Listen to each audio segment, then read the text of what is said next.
Au cœur de la nature sauvage, sous un ciel flamboyant d'étoiles, vivait l'homme primitif.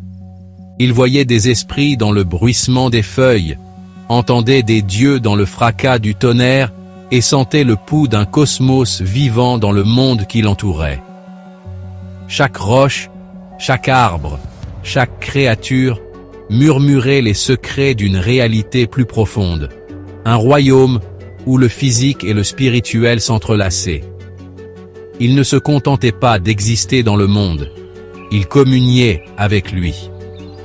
Son existence était une tapisserie tissée de rituels et de cérémonies, chacun un fil le reliant aux forces invisibles gouvernant sa vie.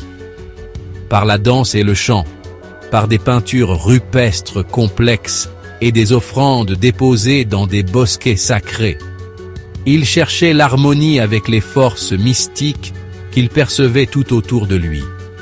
Ce n'étaient pas des actes de foi aveugles, c'était sa science, sa façon de donner un sens au monde, d'assurer sa survie, de trouver sa place dans la grande danse cosmique. Il n'y avait pas de séparation entre le sacré et le profane dans son monde. Chaque acte, de la chasse à la cueillette, de la naissance à la mort, était imprégné d'une signification spirituelle. Les rythmes de la nature étaient son guide, ses cycles son calendrier, ses créatures ses professeurs. Il vivait dans un état d'émerveillement constant, ses sens à l'écoute du langage subtil du cosmos. Cette connexion intime avec le mystique n'était pas un signe d'ignorance. C'était un témoignage de sa profonde conscience de l'interconnexion de toutes choses. Il comprenait qu'il faisait partie de quelque chose de vaste et de mystérieux. Et dans ce mystère résidait non pas la peur, mais un sentiment d'appartenance, un profond sentiment de paix. Le monde de l'homme primitif était une symphonie de rythmes sacrés et de forces mystiques, un témoignage de l'interconnexion de toutes choses. La frontière entre la raison et la folie est souvent floue. Là où l'esprit rationnel voit le chaos, l'esprit dérangé peut entrevoir des vérités profondes cachées sous la surface de la réalité. C'est le terrain qu'ont habité des individus comme Antonin Artaud, le dramaturge et poète lyonnais qui voyait dans la folie non pas une maladie, mais un état de conscience élevé. À travers ses propres luttes contre la maladie mentale, Artaud a articulé une vision du théâtre comme une expérience viscérale, un moyen de briser les illusions de la vie quotidienne et de confronter les forces brutes et primitives qui se cachent en dessous. Carl Jung, le psychiatre suisse qui a exploré les profondeurs de la psyché humaine, a reconnu le pouvoir de l'inconscient à révéler des vérités cachées. Il voyait dans les rêves, les mythes et les archétypes un langage symbolique qui parlait à quelque chose d'universel en nous. Pour Jung, le fou n'était pas simplement délirant. Il était souvent un visionnaire, un canal vers un royaume au-delà de la portée de la raison. Les visions et les déclarations de ceux que l'on juge fous semblent souvent absurdes, voire effrayantes, à l'esprit rationnel.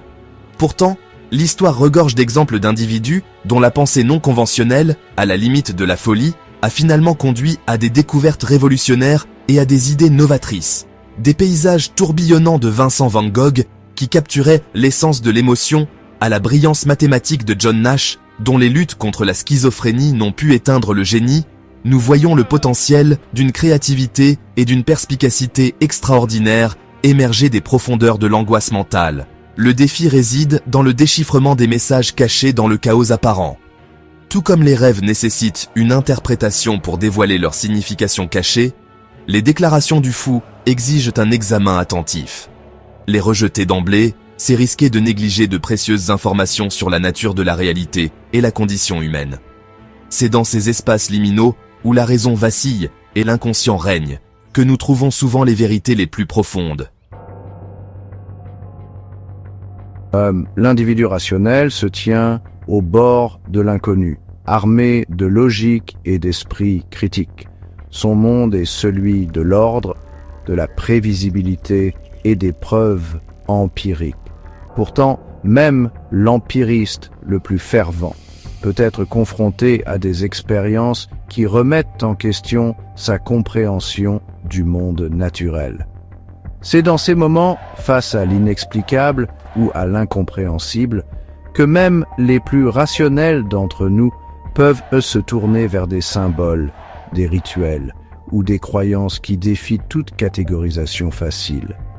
Prenons, par exemple, le scientifique qui, après avoir consacré sa vie à percer les mystères de l'univers, subit une profonde perte personnelle. Les faits froids et durs de sa discipline peuvent apporter peu de réconfort face à un tel chagrin.